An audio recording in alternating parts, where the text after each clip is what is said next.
Live from New York, it's the show that is wearing an orange tie in support of Sean Payton dissing the Jets. It's First Things First. Today, but not only the pay cut, but now he's going to stay there for longer than this year. Well, I'm not surprised that he's planning to be there for 2 years. I think that was probably his plan from the moment they traded for him. But I'm shocked by the pay cut. And listen, I've been very critical of Rodgers over the last few years. I think for on-field and some of the off-field commentary and misleading and what I thought was reckless, kind of commentary. But he deserves credit for this because, as you guys know, I believe the salary cap is real. And yes, you can move money around, but all that money eventually becomes due. And he just made it easier for the Jets to compete for a championship, which was his stated goal, while he's there. And he just, despite his own reservations about Big Pharma, gave Big Pharma $35 million back to Woody Johnson. All goes in the cap. I understand. Well, that's his money, and so they can go spend it on somebody else that could maybe help him. There's no criticism of this. When this news first broke, Tom Pelissero broke it, I just kept waiting for this is the catch. Yes. And there doesn't appear to be a major catch. Like there doesn't appear, I understand there's a little more guaranteed money now as far as injury guarantee became fully guaranteed, but the Jets were never going to cut him after this year anyway. So he gave up money to make the team better and to generate goodwill. And you deserve credit for that because I do think it helps the Jets. I don't think it helps them enough, but I think good for him. Good for him. Well, look, your questions, are you surprised? Of course. Yeah. Who wouldn't be surprised? Like, this is the biggest, I won't even say pay cut because it's not a pay cut, but this is a guy giving away $35 million. Giving away. It's probably the biggest voluntary situation like this where a guy gave away $35 million in the history of American sports. Yeah. So you have to be surprised.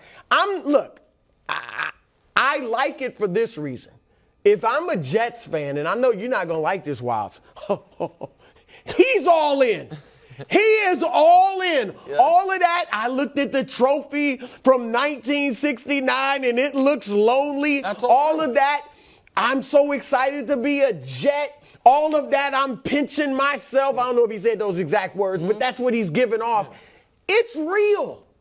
It's real. Like, it wasn't just BS. It wasn't just, let me woo the fans of New York.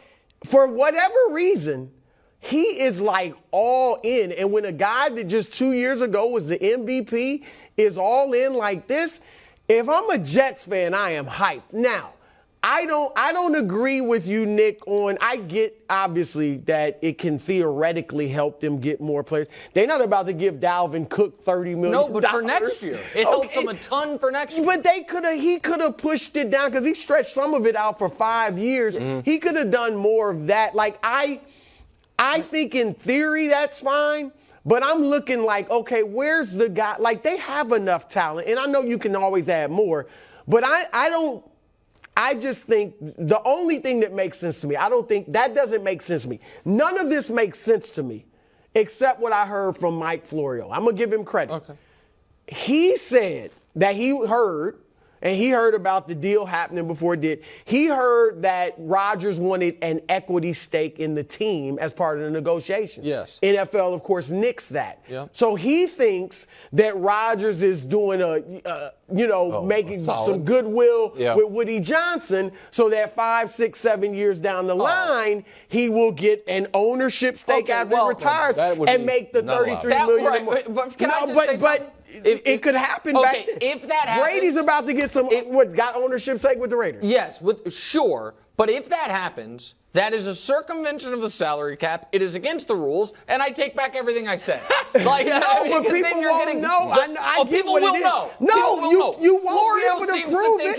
Florio's throwing it out as a conspiracy theory. That's the only thing that makes sense to me. No, but that's... Why else, Nick? $35 million you're giving away? The other reason would be exactly what I said. Why so next year they can get more players.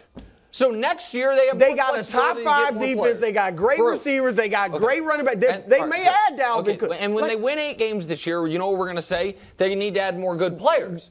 And so I thought, It makes no sense. again, if this is just window dressing to some wink deal, the same way of like paying guys via Bitcoin, like, oh, no one will know, then I take back all the compliments that I gave.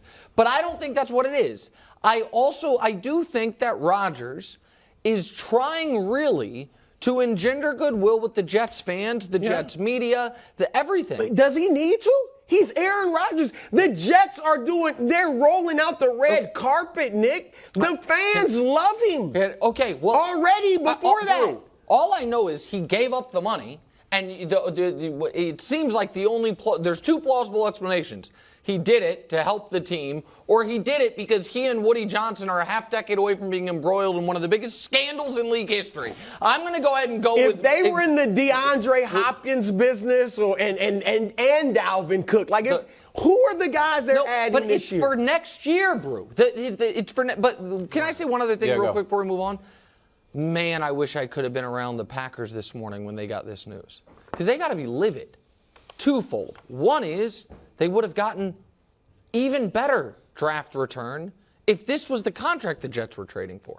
One of the reasons the Jets didn't have to give up 2 first-round picks like the Packers initially wanted was like, oh, you're paying this much money. Well, now you're not paying this much money.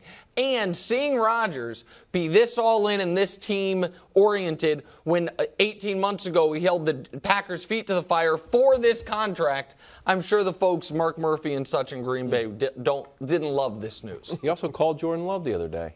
No, I think that's nice. He's doing a lot of great stuff. I don't think he's a bad guy. No. I think he's... call it eccentric, and I think he has some maybe dangerous ideas about things, but I don't think he's a bad teammate or a bad guy. I don't think that. Dalvin Cook also headed to New York, just on a visit, though. First reported by Craig Carton. Don't forget to watch the Carton Show, 9:30 here on FS1.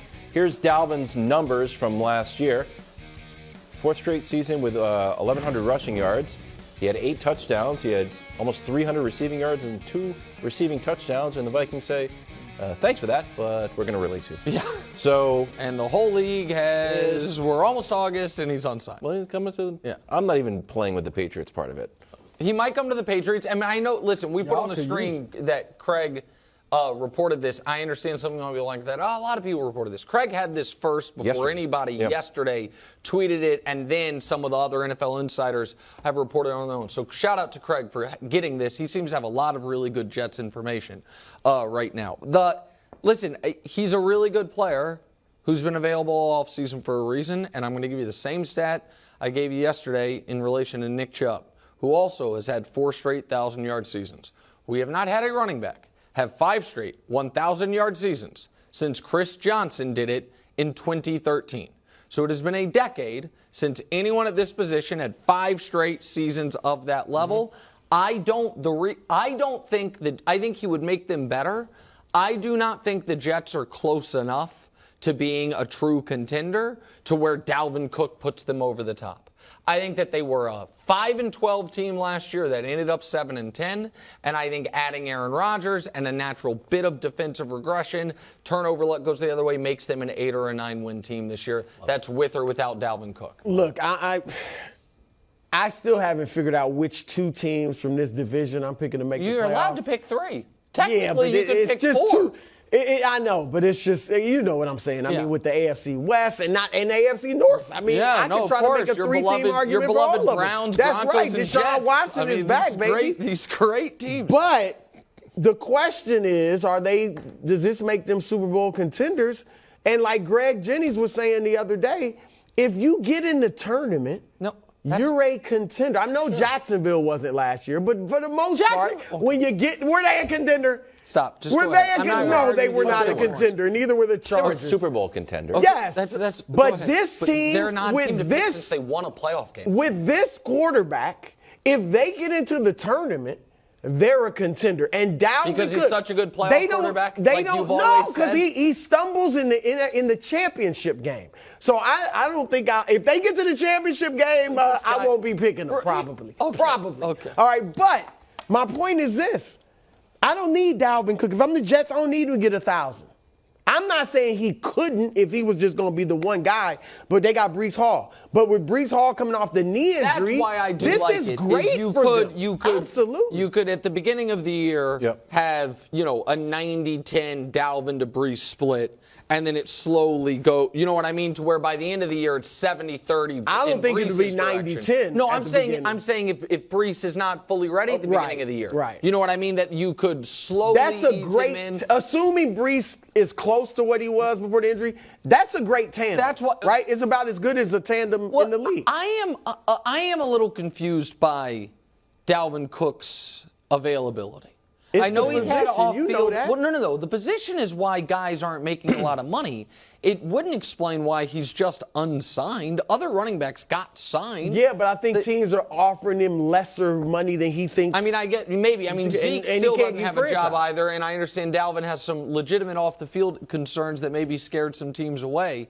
But I think right now he's probably a bigger name than he is the impact guy. But I think we still think he can actually make an agree, impact. which is he would make them a little bit better than we thought they were going to be. The difference is you thought or think they are going to be good, and I think they're going to be average. Okay. Jets last year, before and after Breece Hall's knee injury, we were talking about how they need a little depth running. Before he got hurt, they were 5-2. Afterwards, they went 2-8. Nick left that out of his analysis earlier in the Well, year. What are you talking about? The Breece Hall, they didn't beat anybody. Well, they didn't. They didn't. I mean, They didn't. were rolling when they had a So run. you think then they that's what ran it into the was? Patriots. Hold on. No, I think it was part of it. Then Bruce, I think it was part of hold it. on a second. A stop down. I demand Brew give an actual Jets take. Hold on, we have wait weeks. a second. We have And I didn't weeks say before the prediction. season I said an starts. actual Jets take. I like Here's it. the question I'm asking. If you think they were rolling before Breece got hurt, he's back. You think their biggest problem was quarterback. They have Aaron Rodgers. They were 5-2. You're not even willing right now to say they're in the playoffs. Well, because the Buffalo Bills, who go 13-3, 2 out of the last 3 years, and the Miami Dolphins, They can't be who better were than the stacked- Dolphins. They can't. No, they might be. I'm just waiting. I'm doing my research. I'm digging. Yeah, I know. Dusty and I are staying here. Yeah. Like, you guys run home No, after I the show. saw it. Dusty and I stay here for hours Me and late Josh into were- the yeah, we night. saw- me and You Josh saw us saw you right yesterday. I'm digging into the film before I make my predictions. So But are you. the Jets, Doing a man, podcast. I'm a bit upset How's your that the podcast coming? AFC. It's going great. We're researching it. AFC East odds. Jets finished 7-10 last year, last in the AFC East. But don't forget, 18 of the last 20 seasons, some team has gone from worst to first. I'll tell you what, this is going to be the rare season that the worst team it predicted actually goes first. Any chance it's the Jets? You're still Yes! grinding tapes. Oh, you're Yes! Oh, I didn't know you were ready. There's I'm not predicting it, but there is a chance. There's a chance. On paper, I'm sorry. Talent-wise, they look as good as Buffalo. Talent-wise, if Aaron Rodgers is close to the MVP Aaron Rodgers. Now, if he's the guy last year, okay. But the only reason on paper not to like the Jets is that you think Aaron Rodgers is Brew washed. really That's it. Brew, for the teams Brew wants to believe in, he needs last year to have not happened. Yeah. He needs the Russ year not to have happened. No, look. Deshaun's year not to have happened. Aaron's year not to have happened. To Russ, you need but it I'm all just not saying, to have happened. hold on. But it did happen. If Aaron Rodgers is in between last year and the previous They win year when 8 he was games. MVP, Yeah, they win 8 really? Yeah, really. Yes, with the You tougher. don't seem to think much of Garrett Wilson. What? Or much of Breece Hall. Or much of Quinnen Williams. okay. Or Sauce Gardner. Wait a second. Hold on a second. Breece Hall, I have healthy skepticism about a running back coming off a blown ACL. I liked him his first half dozen games of his career, which is all we have seen, and then he got hurt. And I like the young man, and he did look awesome, but that is a total unknown. Garrett Wilson had an awesome rookie year at the healthiest time in Terrible NFL quarterback play. history for receivers. He could duplicate that rookie year and not be one of the 10 best receivers in football. Like He had Zach Wilson I and understand. Mike White throwing to him. I do like him. But that division and that schedule give you that. and the fact The that division. last year they beat 2 starting quarterbacks Josh Allen, and now their starting quarterback, Aaron Rodgers. Everyone else they beat was a backup or a third stringer. Gives me pause for them. But they had joke quarterbacks playing. No offense to those guys. That wasn't offensive to them. You didn't mean to use that word. Not joke quarterbacks, yes, but they had the equivalent of second-string quarterbacks themselves. I get that. My answer is this. They are more likely to finish worst again than they are to finish first. Correct. I'm not saying they will finish worst. They are more likely to finish worst than they are to finish first. And the one thing we have to acknowledge is the 40-year-old quarterback thing. If you remove Tom Brady, has never happened? No. Favre had 2 seasons at 40+, one good, one awful. Strong. Right, but good seasons at 40+, one Favre year, and half of a Breeze year. That's it. So we're asking Rodgers to buck that trend. It's a different day, though. You have to admit, guys are playing longer. Brady. And I hear you. No, I agree. No, that's true. But in general, in all the sports, remember we told them this. It has been 22 games since I lied to you. he threw for 300 yards, but maybe you're right. Thanks for watching. Subscribe here to get more from the show and to check out clips from other shows on FS1.